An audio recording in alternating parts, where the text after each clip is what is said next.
seandainya kita tahu bagaimana ketika Rasulullah menjelang kematiannya, ketika malakul maut datang mengunjungi, apa kata Nabi? Ya malakul maut, mana Jibril, mana kekasihku? Jibril mengatakan, malakul maut mengatakan, malaikat Jibril masih ada di langit.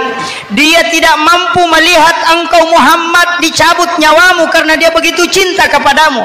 Rasulullah mengatakan, tidak, saya tidak ingin wafat kecuali dia ada di sisiku, karena dia adalah sahabatku. Maka datanglah malaikat Jibril menundukkan kepala di hadapan Rasulullah. Kemudian Rasulullah dengan pelan-pelan, tapi dia diberi pilihan.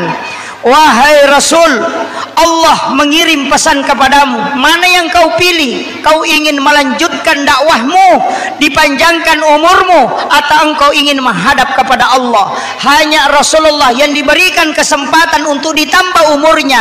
Tapi apa kata Nabi? Tidak, aku lebih rindu ketemu dengan Tuhanku. Sudah lama aku rindukan ingin ketemu dengan Allah. Maka itulah Rasulullah.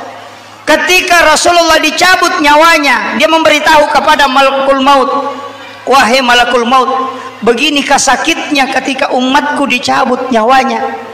Apa kata malakul maut? Ya Muhammad, inilah yang paling lembut. Tidak demikian untuk umatmu. Rasulullah meneteskan air mata. Kemudian apa yang dia bilang? Wahai malakul maut, berikan aku kesempatan meminta kepada Allah, kumpulkan semua sakitnya sakarat untuk umatku, bawa kepadaku, sehingga umatku tidak satupun merasakan sakitnya sakaratul maut. Itu yang diminta Rasulullah. Dia mengatakan, ya Rabb, semua sakitnya sakarat berikan kepadaku, jangan kau sisakan satupun untuk umatku. Saya tidak ingin umatku merasakan sakitnya kematian. Apa kata Allah? Ya Muhammad, aku merubah sakitnya sakarat untuk umatmu menjadi ampunan dosa di sisinya.